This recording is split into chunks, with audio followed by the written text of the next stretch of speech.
Every day is filled with choices. You're here because you're choosing to start with a win.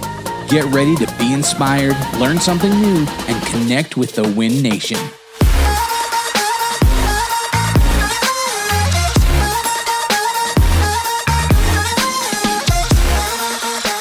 You know, 2021 didn't make us any better dancers, Mark. No, it didn't. You know, it's like I see all those TikToks and things like that, and I'm like, man, I wish I could do some of those moves, those pops and locks.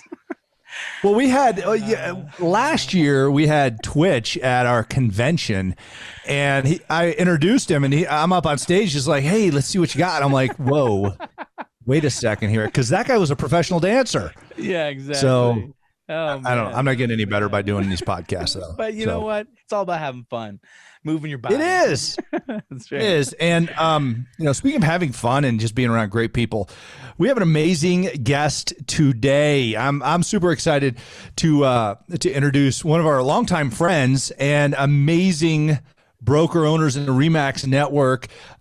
Jay Pitts has been the broker owner of RE/MAX Premier Properties since 2015. This guy has sold over 2,000 homes in the Louisville, Kentucky area. I mean, he started during a great recession and worked his way, through 2008, 9, 10, things like that. Great leader, great mentor to so many, great broker owner, investor. I mean, the guy's been in mortgage. He's done so much. So we are incredibly honored to have him on the show today. Jay, welcome to Start With a Win. Thanks, Adam. Appreciate you having me, man. Excited to be here. You bet. And, Jay, you've, you see challenges, and I've known you for a while. We've been through some masterminds together, things like that.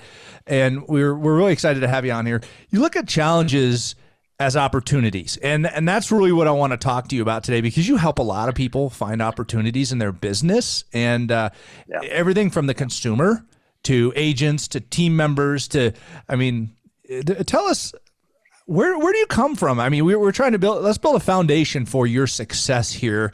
Tell us a little bit about yourself. Well, I appreciate you asking. Again, I appreciate you having me. And that it's kind of, it's fitting that you would ask that question, because I don't know if everyone knows. A lot of people that are around me close know that I'm kind of a RE/MAX legacy. My father is a longtime RE/MAX agent in a small town about an hour south of Louisville. Elizabethtown is my hometown. Jim Bramlett is the longtime broker owner in Elizabethtown. He is my uncle. So I grew up at the knee of some longtime, very credible RE/MAX real estate professionals. So I like to say that small town real estate people do it all, right? They're the developer, the property manager, the investor. I'm kind of like the car dealer's kid, that works in every department, growing up. So it was kind of destined for me to be a RE/MAX broker, to be fair. But yeah, that's who I am, and I've kind of seen a little bit of all facets of the industry. I love that. So I mentioned the Great Recession, 2008, 2009. You did some pretty good numbers in real estate, as everybody else is sitting there going, "Oh my gosh, my business is drying up and dying here." But you made some adaptations.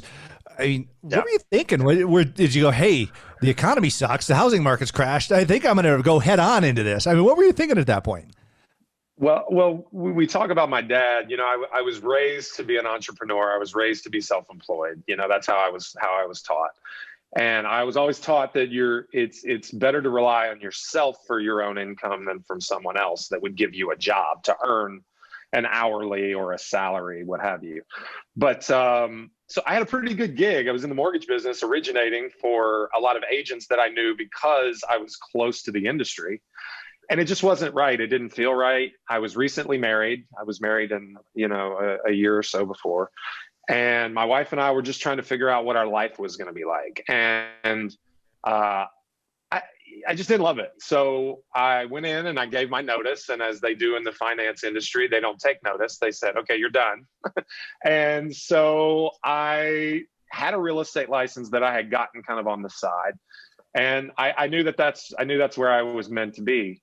So I got started kind of before. I mean, obviously, if I wasn't so young and naive, I probably would have saw the signs coming of the Great Recession that was coming. That was the end of 2017 or 2007, rolling into 2008. And truthfully, 3 months in, I thought I'd made a big mistake because I went from a very substantial business that I worked 3 or 4 years to build to starting from scratch. And, you know, the sky was falling. Financial institutions were closing up shop, closing their doors. And, you know, there was a day or two where I was unsure of the decision I'd made, but I did what I always did. I put my head down and I worked hard. And soon I figured out that the only listings that were moving were REO properties. And so I was a really good prospector. I was pretty relentless on that.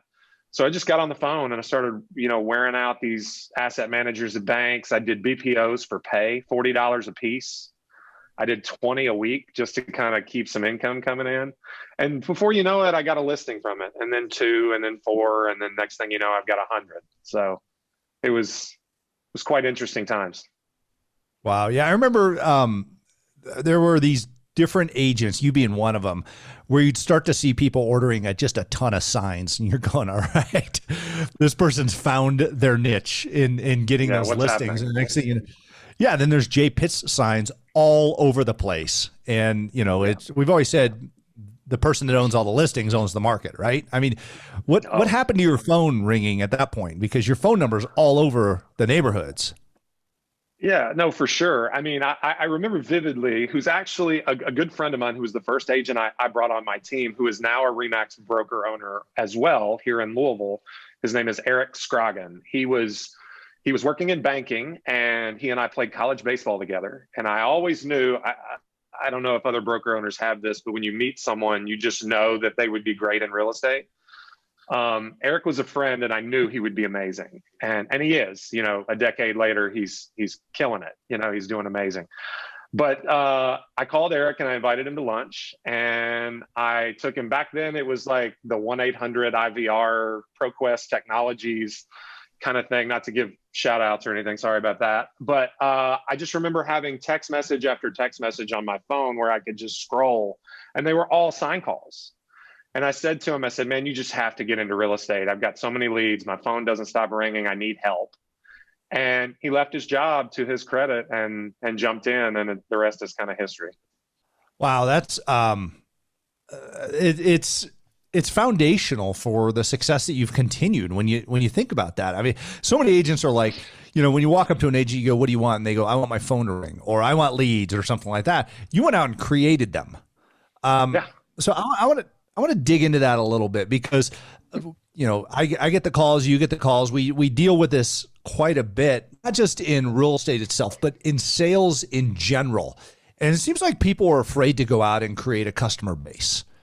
What do you see in here, and what are your recommendations for how somebody, let's take real estate, for example, because if you can get real estate customers, you can sell these people anything. You know, what do you recommend when it comes to that mentality? Well, I mean, you've got to have a bit of an edge, right? I mean, we understand in real estate, we sell to the general public, and home ownership is foundational to the American dream, right? So, you know, but I think that just the sheer magnitude of that idea takes a new to the industry professional or someone struggling. It kind of blows their mind a little bit, right? They don't know where to start. You know, you've heard, I'm sure, how do you eat an elephant, right? One bite at a time. It's take the first step, get in action. We can't wait for all the lights to be green before we hit the gas. Pick something that you think might work and do something. It's all about proactivity. And then from there, it's like any good real estate coach would tell you, you track and measure. If what you did doesn't work, we'll try something different. I mean, for me, it was taking BPO orders for $40 a piece for 3.5 hours worth of work, just so I'd have a phone number to call and hassle somebody for a listing. Right. And I joke, I wasn't really hassling them, but I was asking, and I was asking repeatedly. So you basically deconstructed where you wanted to get to and went back to the very beginning of that. Yeah. I mean, a part of the story that I left out was I sold 6 houses in my first 2 months, all of them sign calls, all of them buyers, small price points, didn't make very much money at all. And then I took 5 listings off leads that I had nurtured from the sign calls into listings, and not a single one of them got a showing in the first month. I mean, the market was tanking. And so that's when the epiphany that nothing that wasn't distressed was really selling at that time. And I had to get into that business. So identifying where you needed to go, that niche market that you need to be in, and then taking it all the way back to the basics and starting from zero with all the humility, right? Like you have to be able to be willing to be told no. Okay. So fast forward to 2021, we're talking about some of the challenges that agents were facing then in the Great Recession, 7, 8, 9, 10, whatever it might be, until things started picking up in 11, 12. So fast forward to now, we have a market that's on fire across the U.S. and really across North America and in so many countries. People are like, I don't want to live where I'm at. I want to move. I probably know a dozen people who have moved recently. I know you know way more than that. But sure. What are the challenges an agent is facing today? Because there's no inventory, and we had an abundance of inventory then. So what are the biggest challenges you see an agent facing right now in your leadership in real estate? Well, it's certainly very different than what I broke into. We have agents now that have never seen a down market and have had long, successful careers by this point, right? 7, 8, 10 years worth of success and really never saw a bad market. So that's understanding that, I think, is important. Right now, I tell brand new agents to sell availability, to sell speed, because it's what it takes. When we're at a 1.5 month supply market right now. We ran, 2017, 18, 19 at 3 month supply, which is still low. It's still a fast paced market, right? But now we're at half of that. That's what 2020, what impact 2020 had on us. More sales, less listings. So 1.5 month supply presents some challenges. You have to educate the consumer and understand that they need to be ready to move the second they see something that might work. And agents, to an extent, some new agents that can sell availability and willingness to be available are going to use that to get ahead. But if you're an agent with 70, 80, 90 transactions per year, that's a different story. So it just depends on where they're at in their business. Okay. So what recommendations do you have for agents getting themselves out there? We used to say, put your laptop at Starbucks and say, have a real estate question, ask me, that type of thing. But you can't go sit at Starbucks right now because everybody's still in the COVID mindset. But what are you recommending to agents for how do they go and turn a contact into a customer? Yeah. So during, social media is still the best way to connect with the consumer. The consumer is not on social media to find real estate, but real estate consumers are on social media. So building a brand through video, building a brand through podcasting is something that we do. I produce a podcast. We produce multiple, different kind of video media programs. We drive the content to the consumer. We like to talk about things that they find interesting. I encourage all of my agents to invest in real estate. We're in a market that is very, very good for that. So I tell them to document themselves. It's kind of like you'll hear a lot of the influencers say it's about documentation versus high level production. Document yourself investing in real estate. That's something that a lot of people aspire to. And by the way, if you get to have a conversation with them about investing, there's a good chance you might get a chance to have a conversation about listing their personal residence. And so it's a bit of a Trojan horse there, but things that the consumer find interesting is a really good way to get your foot in the door via social. I love that. So you mentioned a few things here. I want to touch on those. Your podcast. What's your podcast called so everybody can go out there and subscribe to it? Yeah, sure. It's called Resource, Real Talk About Real Estate. Resource, just RESOURCE. Okay, cool. So everybody make sure you go out on iTunes and subscribe to Jay's podcast. Make sure you like and review it.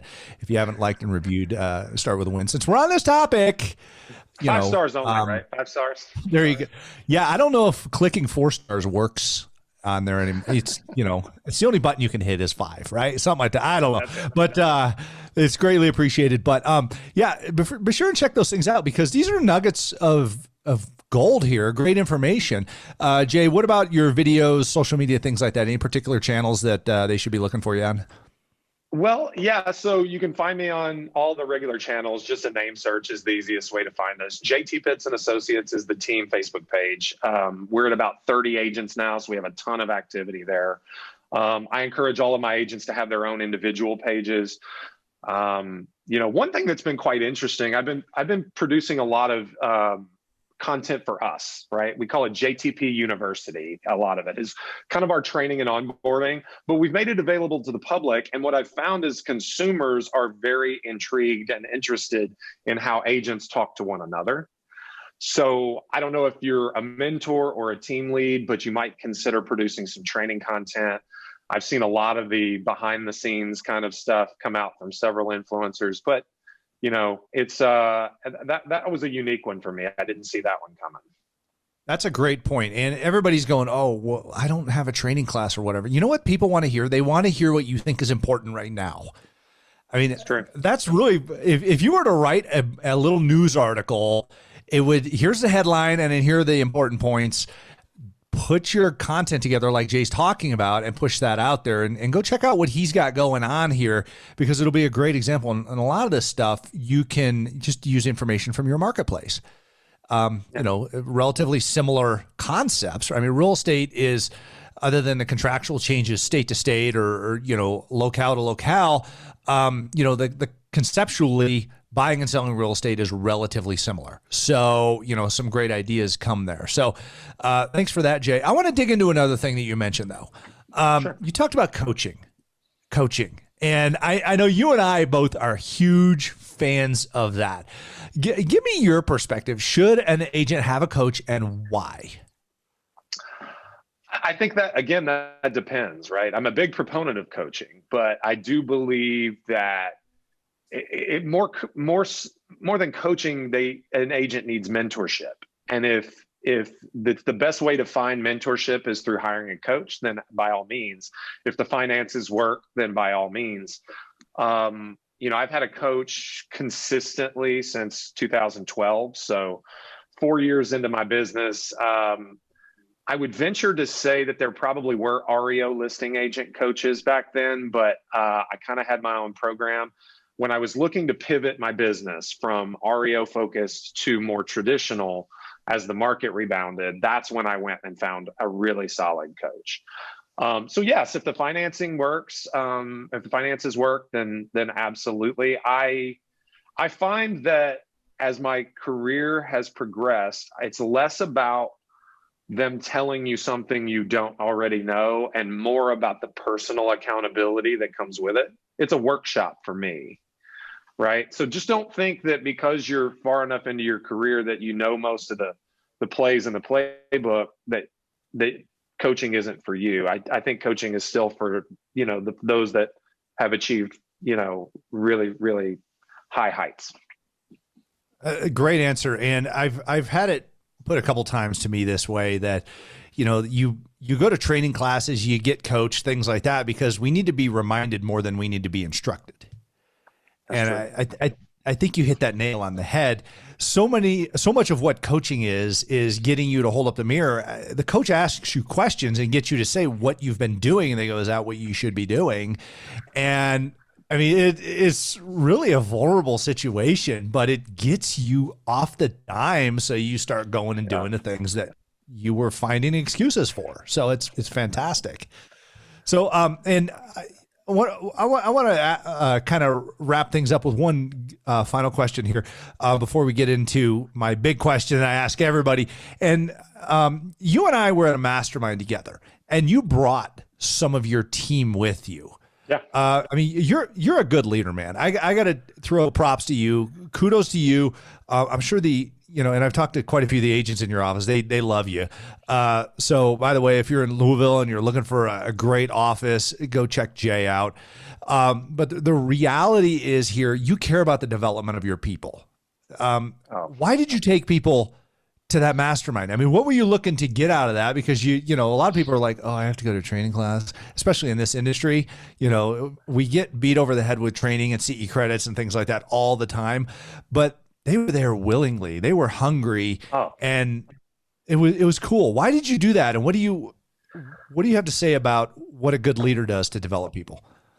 Well, so, it's pretty simple. I'm very blessed. I've been able to identify a number of good leaders, have kind of come through my team and become team leads. And, we even talked about a broker owner that started off real estate on my team. It's something I've taken an immense amount of pride in. When Eric joined my team way back in 2008, it gave a greater sense of purpose, right? Because I was now responsible for his success as well. At least I felt that way. And so it's the same thing with when I took Luke and Phil, were the two gentlemen that you met in when we were at a mastermind together. And really, it's just because I recognize that I've been very fortunate to identify two phenomenal leaders that have chosen to be a member of my team, not just my brokerage, but my sales team. And they are leaders in their own right within our organization. We have about 30 agents. They both lead about 15 of them. And I was looking for explosive growth. I felt like we were on the cusp. I knew we were. Of course, I didn't know what 2020 had in store. That was earlier in 2020. But, the funny thing about it is despite any setback that 2020 might have brought, we still achieved the explosive growth that I was looking for. We doubled in size, went from 15 to 30 agents. And that's why I took them, because I wanted to help prime them and get them ready to lead the charge for the growth that I thought was ahead of our organization. Awesome. Great answer. Jay, I have a question I ask every one of my guests on Start With a Win. And I know you're a super achiever, man. So, I mean, this is going to be good, I'm sure. But Jay, how do you start your day with a win? So you're right. I knew you were going to ask, so I've thought about this a bit. But it's probably a little bit of what everyone says. Maybe, I don't know. I am ruthless about adhering to a schedule, to a plan, right? So early rise, like a lot of folks, definitely got to get your body moving, got to get that workout in first thing in the morning. But of late, and I'll say this has changed over my career, because I used to be like feet hit the floor and I'm working, right? Like that used to be me. Life's a little different. I got 3 young kids now, and I have to get some family time in first thing in the morning. So the time I may arrive at the office is a little later. I've already got my quiet time.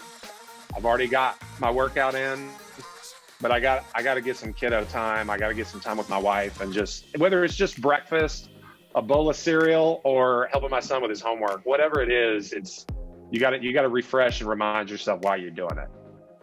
I love it. That answer touches my heart. Amazing. Jay Pitts, broker owner in Louisville, Kentucky, Remax Premier Properties, and also team leader of JT Pitts and Associates. Thank you so much for all you do in our industry. Thanks for your professionalism, for raising the bar, man, and thank you for being on Start With a Win. Thank you, Adam. Appreciate you having me. Hey, and thank you so much for listening to Start With a Win. If you'd like to ask Adam a question or tell us your Start With a Win story, give us a call and leave us a message at 888-581-4430. Don't forget to go into iTunes and subscribe, write a review, rate the show. It helps us get the word out, reach more people. And for more great content, head over to startwithawin.com. Follow Adam on YouTube, Instagram, Facebook, and Twitter. And remember, start with a win.